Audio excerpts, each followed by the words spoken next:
Hello student, welcome to select classes. आइए हम जानते हैं कक्षा 11वीं की अर्धवार्षिक परीक्षाएं कब से शुरू होना है और साथ ही आपका साइंस बैकग्राउंड के लिए जो सिलेबस है वो किस प्रकार से कितना कितना होने वाला है। आप देख पा रहे होंगे यहाँ पर ये दिसंबर 2023 का शैक्षणिक कैलेंडर है, जिसके अनुसार आपकी जो अर्धवार्षिक परीक्षाएं हैं वो शुरू हो जाएंगी 6 दिसंबर से और अंतिम पेपर आपका होने वाला है 15 दिसंबर को। यानी कि 6 से परीक्षाएं चलेगी और 15 दिसंबर को आपकी जो एग्ज़ाम है दिसंबर में वो ख़त्म हो जाएगी। यदि इसमें कुछ फेरबदल नहीं हुआ तो संभवतया आपका जो समय सारणी है वो अतिशीघ्र जारी हो जाएगा। हम यहाँ पर देखते हैं 11वीं के लिए आपका जो सिलेबस है वो किस प्रकार से होने वाला है। ग्रामर से तक जो पोर्शन पूछा गया था उसके साथ कुछ नए टॉपिक्स जुड़े हैं, जिसको यहाँ पर ब्लू कलर में बताया गया है, आप यहाँ देख सकते हैं। पहला हम काव्यखंड की बात करें तो जो ये पहले थे यहाँ पर पोर्शन पद्य साहित्य का इतिहास एवं प्रवृत्तियाँ, कवि परिचय, इसमें है कबीर, रचना है इनकी हम तो एक एक करी जाना, मीरा, मेरे तो गिरधर गोपाल, भवानी प्रसाद मिश्र, इनकी रचना घर की याद। यहाँ तक पहले पूछ लिया गया था काव्यखंड में। अब इसमें जो टॉपिक है वो ये ऐड हुए हैं। त्रिलोचन, चंपा काले काले अक्षर नहीं चिन्हती, दुष्यंत कुमार, इनकी रचना है गजल, अक्क महादेवी, ए भूख मत मचल, अक्क महादेवी, है मेरे जूही के फूल जैसे स्वर, अवतार सिंह पाश, सबसे खतरनाक। तो ये पोर्शन काव्यखंड से पूछा जाने वाला है। गद्य खंड की हम बात करें तो गद्य खंड में गद्य खंड का इतिहास, विकास क्रम एवं प्रवृत्तियाँ एवं गद्य की विधाएं, कहानी, अनुस्मरण, व्यंग्यात्मक निबंध और एकांकी, लेखक परिचय, नमक का दरोगा, प्रेमचंद की रचना है, मियाँ नसरुद्दीन, कृष्णा सोबती, अब्बू के साथ 2.5 साल, सत्यजीत राय, विदाई संभाषण, बाल मुकुंद गुप्त, गलता लोहा, शेखर जोशी। और नए टॉपिक जुड़े हैं इसमें सृजनी, जो कि है मन्नू भंडारी की रचना, जामुन का पेड़, कृष्णचंद्र, भारत माता, जवाहरलाल नेहरू। ये पोर्शन पूछा जाएगा। वितान में भारतीय गायिकाओं में बेजोड़ लता मंगेशकर, कुमार गंधर्व की रचना, राजस्थान की रजत बूंदें, अनुपम मिश्र की रचना, आलो आंधारी, बेबी, हालदार, भारतीय कलाएं।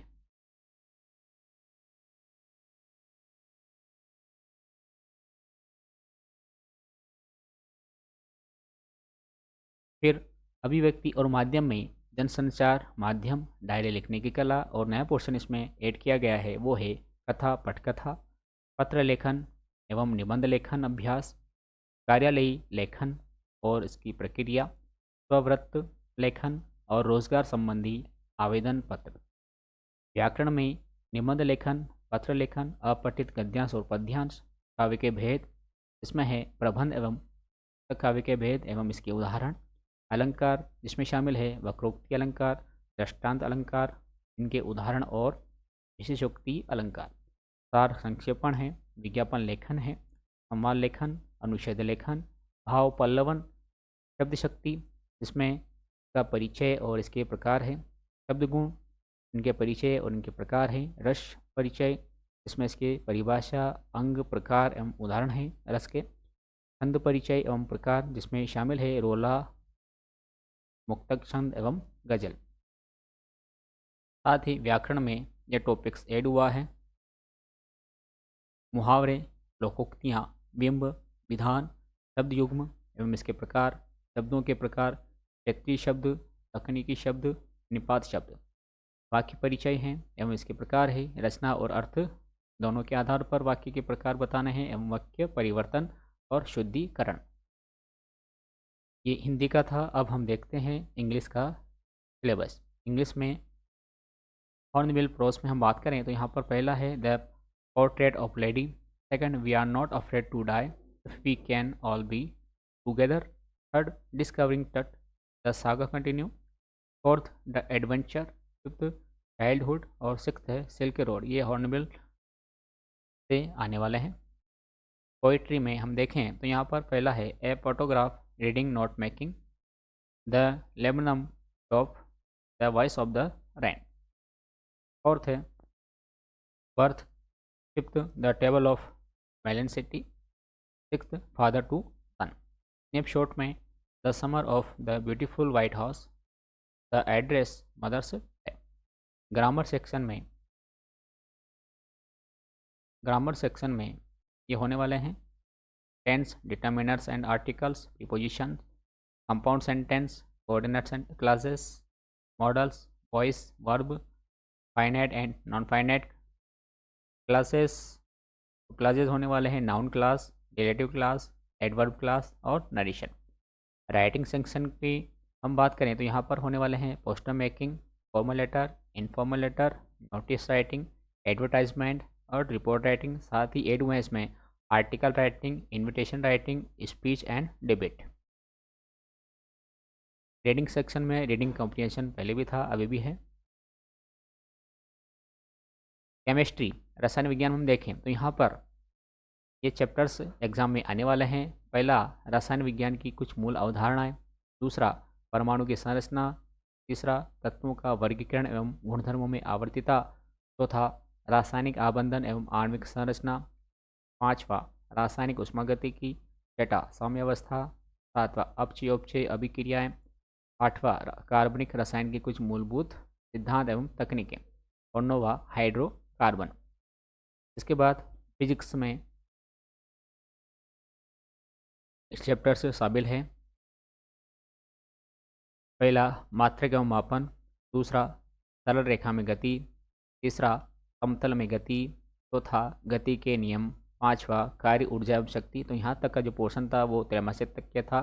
उसके बाद ये चैप्टर्स में ऐड हुए हैं, तो यहाँ तक आपका एग्जाम में पूछा जाएगा। छठा, कणों के निकाय तथा घनी गति। सातवां, गुरुत्वाकर्षण। आठवां, ठोसों के यांत्रिक गुण। नवा, तरलों के यांत्रिक गुण। 10वां, द्रव्य के तापीय गुण। और 11वां, ऊष्मा गति। ये चैप्टर्स अर्धवार्षिक परीक्षा के लिए हैं। गणित में पहला समुच्चय, दूसरा संबंध एवं फलन। इसके बाद इसमें है तीसरा, त्रिकोणमिति फलन, सम्मिश्र संख्याएं एवं द्विघात समीकरण, रैखिक असमीकाएं, क्रमचय एवं संचय, द्विपद प्रमेय। साथ ही इसमें है अनुक्रम तथा श्रेणी, सरल रेखाएं, शंकु परिच्छेद, त्रिविमीय ज्यामिति का परिचय, सीमा और अवकलज, सांख्यिकी और प्रायिकता। ये गणित का सिलेबस होने वाला है। बायोलॉजी हम बात करें तो बायोलॉजी में ये आपका सिलेबस होने वाला है जीव जगत का वर्गीकरण, वनस्पति जगत, प्राणी जगत, पुष्पी पादपों की आकारिकी, पुष्पी पादपों का शरीर, प्राणियों में संरचनात्मक संगठन, कोशिका जीवन की इकाई, जैव अणु, कोशिका चक्र एवं कोशिका विभाजन, उच्च पादपों में प्रकाश संश्लेषण, पादप में श्वसन, पादप वृद्धि एवं परिवर्धन, श्वसन तथा गैसों का विनिमय। तो ये आपका सिलेबस होने वाला है। बायोलॉजी में अगला अध्याय इसमें ऐड है शरीर द्रव तथा परिसंचरण, उत्सर्जी उत्पाद एवं उनका निष्कासन। तो यहाँ तक आपका हाफ ईयर का सिलेबस होने वाला है। इसके अकॉर्डिंग आप अपनी जो प्रिपरेशन है वो ज़रूर करें।